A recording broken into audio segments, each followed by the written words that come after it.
Cassie, when will you stop embarrassing this family? Mother's voice cuts through the morning calm like a knife. I stare defiantly over my coffee mug, heart pounding. I didn't realize existing was embarrassing. Don't be smart, father snaps. Your sister manages to dress appropriately for family breakfast. Jocelyn shifts uncomfortably in her pressed blouse and slacks. I glance down at my paint-splattered overalls, a rebellion in denim. I came straight from a studio, I say. My art doesn't keep anchors hours. Mother's lips tighten. Art. Is that what you're calling those? Scribbles now. The words sting, but I refuse to let it show. My name is Cassandra Harlow, Cassie to the few who actually know me, and I'm suffocating in a family that can't see past their own expectations.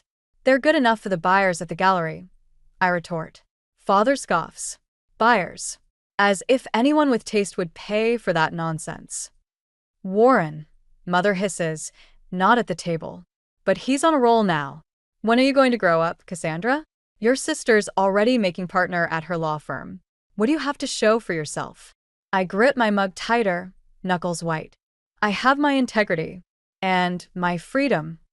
Freedom, he laughs bitterly. Is that what you call mooching off your parents at 28? I pay rent, I grov. For this overpriced closet you call a guest house. A pittance, Mother sniffs. Hardly covers the utilities. Jocelyn clears her throat. Maybe we could talk about something else? The weather's been lovely. Stay out of this. Father and I snap in unison. She shrinks back, and for a moment, I feel a pang of guilt. It's not her fault she's their golden child. I stand abruptly, chair scraping against the hardwood. I think I've lost my appetite. Sit down, Father commands. We're not finished. I say, heading for the door. Mother's voice follows me. This is why you'll never amount to anything, Cassandra. You can't even finish a simple family breakfast. I pause, hand on the doorknob. The urge to lash out, to hurt them as they've hurt me, is overwhelming. But I swallow it down. You're right, Mother. I can't finish this. Not anymore. I step out into the crisp morning air, letting the door slam behind me. The manicured lawn of the main house stretches before me, a perfect facade, hiding the rot beneath. I stride across it, grass staining my bare feet. My phone buzzes. A text from Jocelyn. I'm sorry. They shouldn't have said those things. I ignore it, shoving the phone back in my pocket. Her pity is almost worse than their scorn. The guest house, my prison for the past year, looms ahead. I'd moved back in after a bad breakup and an eviction notice, swallowing my pride for what I'd thought would be a few months at most. Now, it feels like quicksand slowly pulling me under. Inside, I survey the cramped space. Canvases line the walls, splashes of color defying the beige monotony my parents prefer. My latest piece sits on the easel, an abstract swirl of reds and blacks, emotion made visible. I grab my battered suitcase from the closet and start throwing clothes in haphazardly. Enough is enough. I can't keep suffocating here, trying to fit into a mold that was never meant for me. A knock at the door interrupts my frenzied packing. Cassie. It's Jocelyn. Can we talk? I hesitate, then open the door. She takes in the suitcase, eyes widening. You're leaving? I have to, I say. I can't do this anymore, Jose. She nods slowly. I understand. But where will you go? I laugh, a bit hysterically. No idea. But anywhere's better than here. Jocelyn bites her lip. Let me help. I can lend you some money just to get started. No. I cut her off. I appreciate it, but I need to do this on my own. She looks hurt, but nods again. Okay, just promise you'll stay in touch. I soften slightly. It's not her fault she's the daughter they wanted. I promise. As I finish packing, Jocelyn hovers uncertainly. What should I tell them? I zip the suitcase closed with finality. Tell them I'm finally growing up. I shoulder my bag and grab my easel. Jocelyn follows me out, watching as I load everything into my beat-up Volkswagen. Be careful, she says as I slide into the driver's seat. I manage a small smile. Always am. As I pull out of the driveway, I catch a glimpse of my parents watching from the window. Their faces are a mixture of anger and disbelief. I lift my hand in a mock salute, then press down on the accelerator. The mansion shrinks in my rearview mirror, and with each mile, I feel the weight lifting from my chest. I have no idea where I'm going, but for the first time in years, I'm free. And that's worth more than all the approval in the world. The sun beats down on my neck as I adjust my easel, squinting at the canvas before me. It's been 3 weeks since I left home, and the local art fair is my first real attempt at making it on my own. My stomach churns with a mix of excitement and dread. Interesting use of color, a deep voice says behind me. I turn to see a man studying my latest piece, head tilted thoughtfully. Thanks, I reply, trying to gauge if he's being sincere or sarcastic. His rugged good looks are offset by grease-stained hands and well-worn jeans. Not exactly the typical art fair patron. He grins, disarming me completely. I mean it. The way you've captured light here, he points to a swirl of yellow and orange. It's like looking at a sunset through stained glass. I blink, surprised by his insight. That's exactly what I was going for. He extends a hand. I'm Rhett Lawson. Cassie Harlow, I say, shaking it. His grip is firm, calloused. So, Cassie Harlow, he says, tell me about this one. He gestures to a darker piece, all stormy blues and grays. I hesitate. It's deeply personal, painted during one of my lowest moments after leaving home. But something in Rhett's open expression makes me want to share. It's about feeling trapped, I explain. Like you're drowning in expectations that aren't your own. Rhett nods slowly. I get that. Family stuff. I laugh humorlessly. Is it that obvious? Let's just say I recognize the look, he says with a wry smile. So, what did you do to get out from under it? This, I say, gesturing to my paintings. I left. Decided it was time to sink or swim on my own terms. Brave, Rhett says, and there's genuine admiration in his voice. We talk for hours, the rest of the fair fading into background noise. Rhett, it turns out, is a mechanic with a passion for restoring vintage cars. He describes engines the way I talk about color theory, with an enthusiasm that's infectious. As the fair winds down, Rhett helps me pack up my unsold pieces. So, he says casually, I was thinking of taking a drive up the coast tomorrow. There's this great little seafood shack about 2 hours north. Want to come? I hesitate. It's impulsive, maybe even reckless. But isn't that what I wanted when I left home? To take chances, to live freely? You know what? Yeah, I say, surprising myself. I'd love to. Rhett's face lights up. Great. I'll pick you up at 10. The next morning, I'm waiting outside my cheap motel room when Rhett pulls up in a gleaming 1967 Mustang convertible. My jaw drops. You like? He asks, patting the hood affectionately. It's gorgeous. I breathe, running a hand along the smooth paint. Restore her myself, Rhett says proudly. Hop in. We cruise up the coast, wind whipping through my hair. Rhett keeps me laughing with stories of disastrous first dates and entitled customers. For the first time in years, I feel truly relaxed. The seafood shack lives up to Rhett's praise. We devour fresh crab cakes and clam chowder at a weathered picnic table overlooking the ocean. So, Rhett says, wiping his mouth, what's next for you? After the fair, I mean. I shrug, suddenly self-conscious. Honestly, I have no idea. I've got enough saved to last a couple months.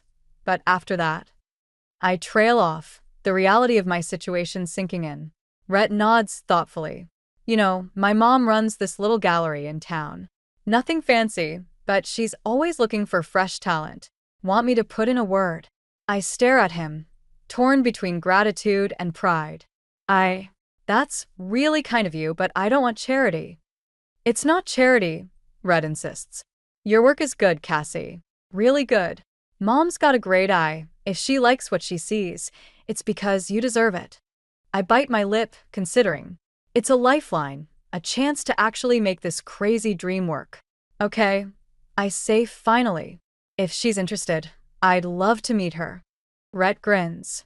Great. I'll set it up.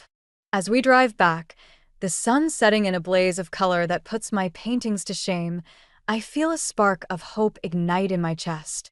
For the first time since I left home, the future doesn't seem quite so daunting. We pull up to my motel, and Rhett kills the engine. There's a moment of charged silence. I had a really great time today, I say softly. Me too, Rhett replies. He leans in and I meet him halfway. The kiss is gentle, tentative at first, then deepens. When we finally break apart, we're both a little breathless. So, Rhett says, a mischievous glint in his eye. What do you say we make this a regular thing? The road trips, he adds hastily. Although, the kissing part was pretty great too. I laugh, feeling lighter than I have in years. I'd like that, I say. Both parts. As I watch Rhett drive away, I realize I've taken my first real step towards independence. It's terrifying and exhilarating all at once. Whatever comes next, I know I'm ready to face it head on. The sun dips below the horizon, painting the sky in brilliant shades of orange and pink. Rhett and I sit on a checkered blanket, the remains of our picnic scattered around us. 6 months have passed since that first road trip, and every day has been an adventure. Cassie, Rhett says, his voice uncharacteristically serious. These past months have been the happiest of my life. I turn to him, smiling. Mine too. He takes a deep breath, reaching into his pocket. I know it might seem fast, but when you know, right? He pulls out a small velvet box, and my heart skips a beat. Cassandra Harlow, will you marry me? The ring inside is simple but beautiful, a delicate silver band with a small, sparkling diamond. It's nothing like the gaudy rocks my mother always fawned over, and I love it all the more for that. Yes, I breathe, tears pricking my eyes. Yes, of course I will. Rhett's face breaks into a radiant grin as he slips the ring onto my finger. We kiss as the last rays of sunlight fade, wrapped in the warmth of our shared joy. Reality crashes back the next morning as I stare at my phone, thumb hovering over my parents' number. I have to tell them, but the thought makes my stomach churn. You don't have to do this, Rhett says, wrapping his arms around me from behind. I lean into his embrace. I do. They're still my family, even if. I trail off, unable to finish the thought. I'll be right here, he promises. Taking a deep breath, I hit call. Mother answers on the third ring. Cassandra? Is everything all right? Everything's fine, Mother. I say, steeling myself. I have news. I'm engaged. There's a long pause. I see, she says finally, her voice tight. And who is the lucky man? His name is Rhett. He's a mechanic, specializes in vintage car restoration. Another pause, longer this time. A mechanic, she repeats flatly. Cassandra, surely you can't be serious. I am, I say, my resolve strengthening. We'd like you to meet him. Maybe we could come for dinner next week. I can practically hear her internal struggle. Finally, she sighs. I suppose that would be acceptable. Wednesday at 7. The week drags by, a mix of anticipation and dread. Rhett remains steadfast, his quiet confidence bolstering my own. When Wednesday arrives, we pull up to my parents' house in Rhett's prized Mustang. Ready? He asks, squeezing my hand. I nod, not trusting myself to speak. Mother answers the door, her smile brittle. Cassandra. And you must be Rhett. Pleasure to meet you, Mrs. Harlow, Rhett says warmly, extending his hand. She shakes it briefly, her nose wrinkling slightly at the lingering traces of motor oil. Come in, please. Father and Jocelyn are waiting in the living room. Jocelyn hugs me tightly, whispering congratulations in my ear. Father merely nods, his expression unreadable. Dinner is a tense affair. Mother peppers Rhett with questions about his background and education, each answer clearly disappointing her. Father remains mostly silent, watching Rhett with narrowed eyes. So, Rhett, he finally says as dessert is served. What are your intentions with my daughter? Rhett meets his gaze steadily. To love her, support her dreams, and build a life together. Father scoffs. Noble sentiment. But how do you intend to provide for her? Surely you don't expect her to live on a mechanic's salary. Dad, I interject, anger flaring. I can provide for myself. My art. Your art. He cuts me off dismissively. Cassandra, it's time to be realistic. This dalliance has gone on long enough. Dalliance. I repeat, incredulous. We're getting married. No, Father says firmly. You're not. I forbid it. The room falls silent. Even Mother looks shocked. You forbid it? I say, my voice dangerously quiet. I'm not a child, Dad. You don't get to forbid anything. As long as you're part of this family, then maybe I don't want to be part of this family. I shout, standing abruptly. Come on, Rhett. We're leaving. Rhett rises, his face a mask of calm. Thank you for dinner, Mr. and Mrs. Harlow. I'm sorry we couldn't find common ground. As we head for the door, Jocelyn catches my arm. Cassie, wait. They'll come around. Just give them time. I shake my head, tears threatening to spill. I've given them my whole life, Jose. I can't do it anymore. Outside, I collapse against the car, sobs racking my body. Rhett holds me close, murmuring soothing words. I'm so sorry, I choke out. You didn't deserve that. He tilts my chin up, his eyes full of love. Hey, none of that. I knew what I was signing up for, remember? We're in this together. As we drive away, I feel a strange mix of grief and liberation. The bridge to my old life is burning, but ahead lies a future full of possibility, one I get to shape with my own hands. So, Rhett says, a hint of his usual humor returning. One elope. I laugh through my tears, the weight on my chest easing slightly. You know what? That doesn't sound half bad. As the lights of my childhood home fade in the rearview mirror, I realize I've made my choice. Whatever comes next, Rhett and I will face it together, on our own terms. The key scrapes in the lock as Rhett and I stumble into our new loft, arms laden with boxes. Sunlight streams through the large windows, illuminating the dusty hardwood floors and exposed brick walls. Home sweet home, Rhett says, dropping a box with a grunt. I spin slowly, taking it all in. It's small, rough around the edges, and absolutely perfect. I can't believe we did it, I breathe. Rhett wraps his arms around me from behind. Believe it, babe. This is our fresh start. We spend the day unpacking, transforming the empty space into something uniquely ours. My easel claims a corner by the window, while Rhett's vintage car posters add character to the bare walls. By nightfall, we collapse onto our second-hand couch, exhausted but exhilarated. To new beginnings, Rhett says, clinking his beer bottle against mine. And to telling convention to shove it, I add with a grin. The next few weeks are a whirlwind of activity. Rhett throws himself into getting his restoration shop up and running, working long hours to transform an old garage into his dream workspace. I set up an online store for my art, nervously listing my first few pieces. You're sure about the prices? I ask Rhett for the 100th time, hovering over the publish button. He kisses my forehead. Your work is worth every penny, Cass. Trust yourself. Taking a deep breath, I click publish. It feels like sending a piece of my soul out into the world. Days pass with no sales, and doubt begins to creep in. Maybe my parents were right. Maybe this is all just a pipe dream. I throw myself into painting, channeling my frustration onto canvas. One morning, I wake to Rhett shaking me excitedly. Cassie, wake up. You've got to see this. I blink groggily at the laptop screen he's thrust in front of me. It takes a moment for the numbers to register. Wait, is that? You sold 3 paintings overnight. Rhett whoops. And look at the comments.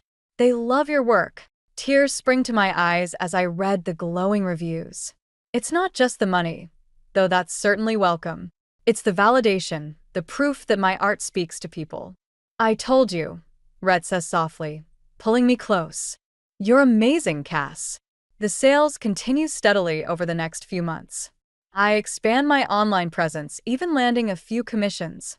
Meanwhile, Rhett's shop gains a reputation for quality work, attracting a loyal clientele of classic car enthusiasts. One evening, as we're celebrating another successful week, my phone buzzes. It's a text from Jocelyn. Can we talk? It's important. My stomach twists. I haven't spoken to anyone in my family since that disastrous dinner. Part of me wants to ignore it to protect the life Rhett and I have built. But curiosity wins out.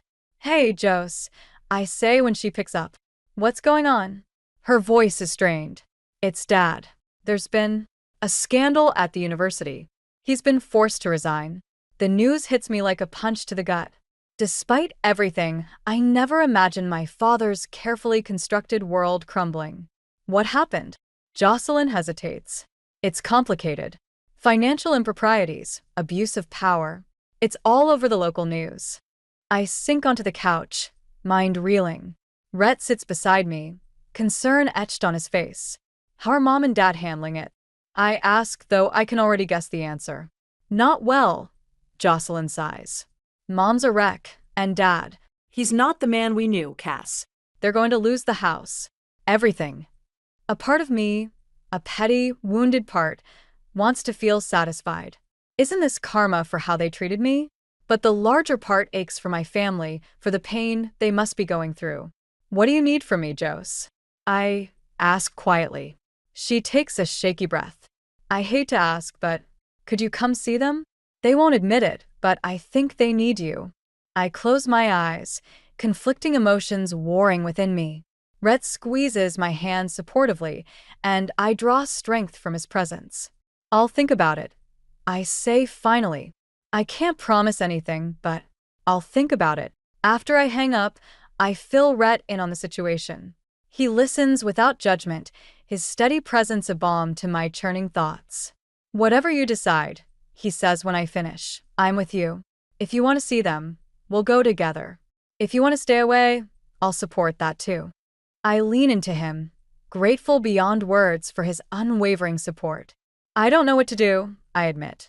Part of me wants to help, but another part is terrified of getting sucked back into their world. Rhett nods thoughtfully. You don't have to decide right now. Sleep on it. Whatever choice you make, it'll be the right one for you. As I lay in bed that night, unable to sleep, I realize that this is the true test of the independence I've fought so hard for. The choice to help or not is mine alone, not dictated by obligation or fear, but by my own values and desires.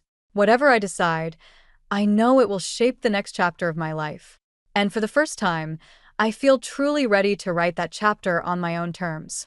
The sharp knock at the door jolts me from my painting trance. I glance at the clock, 2 p.m. on a Tuesday. Rhett's at the shop, and we're not expecting anyone. I open the door to find Jocelyn standing there, looking like she hasn't slept in days. Her usually immaculate suit is wrinkled, her hair disheveled. Jess? I say, stunned. What are you doing here? She pushes past me into the loft, her eyes darting around wildly. Nice place, she says, her voice brittle. Very bohemian. Thanks, I reply cautiously.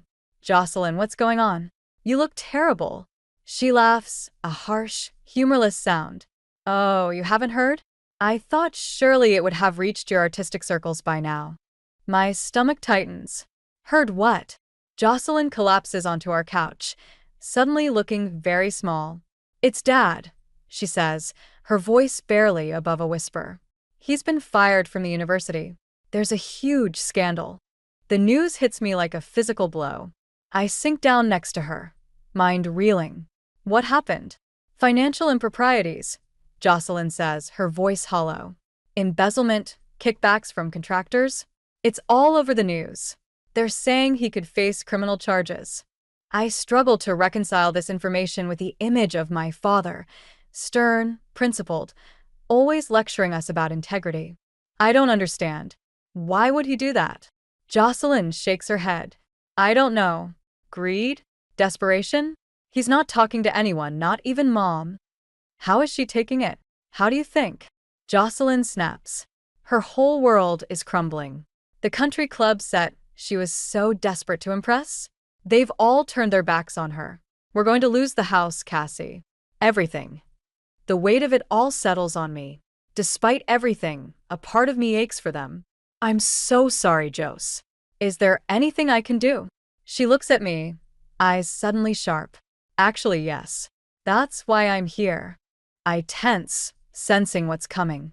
They need help, Cass, Jocelyn pleads. Financial help. I've done what I can, but with the legal fees and everything else, it's not enough. I stand abruptly, pacing the small space. Jose, I don't know if I can do that. Can't or won't, she challenges. Both. I explode. Do you have any idea what it's been like, building this life from scratch? Every penny I make goes back into my art or our living expenses. And even if I could afford it, after everything they've put me through, Jocelyn's eyes flash. So that's it? You're just going to abandon them when they need you most. Abandon them? I repeat incredulously. Like they abandoned me when I chose to follow my passion? When I fell in love with someone they deemed unworthy? That's different, Jocelyn argues weakly. Is it? I counter. They made their choices, Jose. Just like I made mine. We glare at each other, years of unspoken resentment bubbling to the surface. Finally, Jocelyn deflates. I'm sorry, she says softly. I shouldn't have come here demanding things. I don't know what to do, Cass. I feel like I'm drowning. My anger fades, replaced by a complicated mix of empathy and wariness. I sit back down, taking her hand. I get it. Really, I do. But I can't just write a check and make this all go away. Jocelyn nods, looking defeated. I understand. I should go. As she stands to leave, a thought strikes me. Wait, I say. I can't give you money, but maybe I could talk to them? Try to help them figure out their next steps. Hope flickers in Jocelyn's eyes. You do that. I take a deep breath, steeling myself. Yeah, I think I need to, for my own closure if nothing else. Jocelyn hugs me tightly. Thank you, Cass. You have no idea what this means. After she leaves, I sink back onto the couch, emotions swirling. When Rhett comes home, I fill him in on everything. Wow, he says when I finish. That's a lot to process. How are you feeling about it all? I laugh humorlessly. Honestly, I have no idea. Part of me wants to help them, to be the bigger person. But another part is scared of getting sucked back in, Rhett finishes. I nod, grateful for his understanding. He pulls me close. Whatever you decide, I'm with you. But Cass, don't let guilt drive your choices. You've worked too hard for this life to throw it away out of obligation. I lean into him, drawing strength from his steady presence. I know. I think I need to see them, to understand what happened, and maybe find some closure. But I'm not going to sacrifice everything we've built. I can't. Rhett kisses my forehead. That sounds like a good plan. Want me to come with you? I consider it, then shake my head. No, I think this is something I need to do on my own. But thank you for offering. As I lay in bed that night, unable to sleep, I realized that this visit could change everything. Will seeing my parents in their fallen state bring resolution or open old wounds? Can I find a way to help without compromising my own hard-won independence? Whatever happens, I know this confrontation has been a long time coming, and for better or worse, it will shape the next chapter of all our lives. The elevator creaks ominously as it ascends to the 5th floor of a rundown apartment building. I take a deep breath, steeling myself for what's to come. The doors open, revealing a dimly lit hallway with peeling wallpaper. This is a far cry from the pristine mansion I grew up in. I find the right door and knock, my heart pounding. There's a long pause before I hear shuffling footsteps. The door opens a crack, and I see my mother's face, pale and drawn. Cassandra, she says, surprise evident in her voice. What are you doing here? Hello, Mother, I reply, trying to keep my voice steady. Jocelyn told me what happened. I thought I should come see you. She hesitates, then opens the door wider. Kumain isuwas. The apartment is small and cluttered, nothing like the meticulously decorated home I remember. Dad sits in a threadbare armchair, staring blankly at a muted TV. He doesn't look up as I enter. Warren, Mother says sharply. Cassandra's here. He grunts, finally turning to face me. The man before me is a shadow of the imposing figure from my childhood. His eyes are sunken, his clothes rumpled. "Come to gloat, have you?" he says bitterly. I flinch at his tone. No, Dad. "I came to see if you're okay." He laughs humorlessly. "Okay? We've lost everything. My career, our home, our reputation, all gone. And now you show up, playing the concerned daughter?" "I am concerned," I insist. "You're still my parents, despite everything." Mother bustles around, clearing papers off a small couch. "Sit down, Cassandra. Would you like some tea?" I nod, grateful for the momentary distraction. As she disappears into the kitchenette, I take a seat, acutely aware of Dad's glare. "So," I say, desperate to break the tension, "have you thought about what you're going to do next?" Dad scoffs. "Do? What can we do? I'm radioactive in academia now. Your mother's little society friends won't even return her calls. We're finished." His defeatist attitude grates on me. "You're not finished. You're just starting over." "Easy for you to say," he snaps. "You chose this life of struggle. We had everything, and now you know what it's like to live without a safety net," I finish. "Like I've been doing since I left." Mother returns with the tea, her hands shaking slightly as she sets down the tray. "Let's not argue," she pleads. "Cassandra, tell us about your life. Are you managing all right?" I see the real question in her eyes. "Are you here to help us?" The realization sends a chill through me. Is that all I am to them now? A potential lifeline? "I'm doing well," I say carefully. "My art is selling, and Rhett's business is taking off." "Ah yes, the mechanic," Dad mutters. I ignore the jab. "We're building a life together. It's not always easy, but it's ours." Mother nods, a forced smile on her face. "That's lovely, dear. And have you given any thought to, well, family obligations? Now that we're in this difficult situation." And there it is, the request I've been dreading. I set down my teacup, my resolve hardening. "I can't give you money," I say firmly. "Even if I could afford it, which I can't, it wouldn't solve the underlying problems." Dad's face darkens. "So, you'll abandon us in our time of need? After everything we've done for you?" "Everything you've done for me?" I repeat incredulously. "You mean criticizing every choice I've made? Trying to force me into a life I never wanted?" "We wanted what was best for you." Mother interjects. "No," I say, my voice rising. "You wanted what was best for your image. You never once asked what I wanted." Dad stands abruptly, looming over me. "We gave you every advantage, and this is how you repay us? By turning your back when we need you most." I stand too, refusing to be intimidated. "I'm not turning my back. I'm here, aren't I? But I won't enable you to avoid taking responsibility for your actions." "Responsibility," he roars. "You ungrateful." "Enough," Mother cries, tears in her eyes. "Please, both of you, stop this." We fall silent, the air thick with tension. I take a deep breath, trying to center myself. "Look," I say more calmly. "I can't give you money, but I want to help. I can help you look for jobs or find resources for people in your situation. But you have to be willing to start over, to rebuild." Dad slumps back into his chair, suddenly looking very old. "What's the point?" he mutters. I kneel beside him, taking his hand. "It's the first time we've touched in years. The point is that you're still here.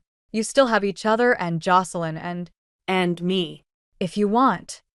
Mother joins us, her hand on Dad's shoulder. Perhaps Cassandra is right, Warren. We can't go back, but we can go forward."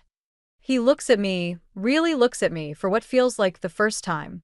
"You've grown up," he says softly. "When did that happen?" I smile sadly. "While you weren't looking." As I leave the apartment an hour later, I feel drained but oddly hopeful. It's not a fairy tale reconciliation, but it's a start. A chance to build a new relationship, one based on mutual respect rather than expectations. I step out into the fading sunlight, taking a deep breath of the city air. Whatever comes next, I know I can face it. I've found my strength, my voice. And no one can take that away from me. The tension in the small apartment is palpable as I stand facing my parents.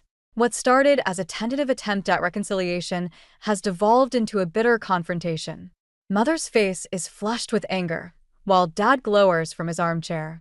How can you be so heartless, Cassandra? Mother demands, her voice shrill. After everything we've done for you, you'd abandon us in our time of need? I take a deep breath, fighting to keep my composure. I'm not abandoning you. I've offered to help you find resources, to support you emotionally. But I can't just write a check and make this all go away. Support us emotionally? Dad scoffs. What good is that when we're about to be evicted? Maybe if you'd supported me emotionally all these years, things would be different now. I retort, years of pent-up frustration bubbling to the surface. Mother gasps, how dare you? We gave you everything. Everything except acceptance, I say, my voice rising. Everything except the freedom to be myself. Oh, here we go again with the artist nonsense, Dad mutters. Something inside me snaps. It's not nonsense. It's who I am, who I've always been. But you were too busy trying to mold me into your perfect daughter to see that. We wanted what was best for you. Mother cries. No. I counter, years of hurt pouring out. You wanted what was best for your image. Do you have any idea what it was like growing up in this house? The constant criticism, the impossible standards? They stare at me, stunned by my outburst. Every time I showed you a painting, you asked why I couldn't be more like Jocelyn. I continue, unable to stop now that the floodgates have opened. Every accomplishment was met with, that's nice, but when are you going to do something real with your life? Do you know what that does to a child? Dad starts to speak, but I cut him off. And now that your carefully constructed world has crumbled, you expect me to swoop in and save you? To sacrifice the life I've built, the happiness I've found, to prop up your pride? We're parents, Mother says weakly. Yes, you are. I acknowledge, my voice softening slightly. And I love you, but I won't set myself on fire to keep you warm. The silence that follows is deafening. Mother sinks onto the couch, tears streaming down her face. Dad stares at the floor, his jaw clenched. I never realized, he says finally, his voice barely above a whisper. We thought we were pushing you to be your best self. Your version of my best self, I correct gently. Not mine. Mother looks up at me, really looks at me, perhaps for the first time in years. You've grown so strong, she says, a mix of pride and regret in her voice. When did that happen? It happened when I stopped trying to be who you wanted me to be and started being true to myself. I reply. Dad clears his throat. And this life you've built, with the mechanic, you're truly happy? I nod, a small smile playing at my lips. Happier than I've ever been. Rhett sees me, the real me. He supports my dreams without trying to change them. I suppose we owe him an apology, Mother says quietly. You owe a lot of people apologies, I say, but without malice. Including yourselves. They exchange a look, years of shared history passing between them. We've made a mess of things, haven't we? Dad says ruefully. I sit down between them, taking each of their hands in mine. Yes, you have. But it's not too late to start fixing it. How? Mother asks, her voice small and uncertain. By taking responsibility for your actions, I say firmly, by rebuilding your lives on a foundation of honesty and humility instead of pride and appearances. Dad nods slowly. It won't be easy. No, I agree. It won't. But I'll be here to support you if you'll let me. Not financially, but as your daughter. As someone who loves you, flaws and all. Mother squeezes my hand. We don't deserve your forgiveness. Maybe not, I say. But I'm offering it anyway. Because that's who I am, the person I've become despite everything. For the first time in years, I see a glimmer of genuine pride in their eyes, not for what I've accomplished, but for who I am. We have a lot to learn from you, Cassandra, Dad says softly. I stand, feeling lighter than I have in years. It's not too late to start. As I leave the apartment, I feel a sense of closure I never thought possible. The road ahead won't be easy, for any of us. But for the first time, I feel like we might be able to walk it together as equals. I step out into the fading sunlight, taking a deep breath of the city air. Whatever comes next, I know I can face it. I've found my strength, my voice. And in doing so, I may have finally helped my parents find theirs. The future is uncertain, but it's ours to shape. And for the first time in my life, I'm truly excited to see what it holds. The crisp autumn air carries the scent of possibility as I stand before the newly expanded Lawson's Vintage Restorations.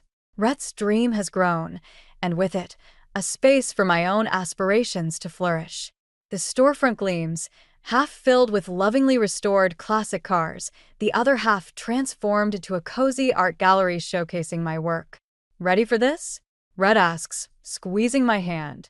I take a deep breath, nodding. As I'll ever be. The grand opening is a whirlwind of faces, friends, fellow artists, car enthusiasts, and curious locals. I float between conversations, my heart swelling with pride at the admiring glances cast at both the vehicles and my paintings. "This is incredible, Cassie," a familiar voice says behind me. I turn to see Jocelyn, looking slightly out of place in her tailored suit but smiling genuinely. Just.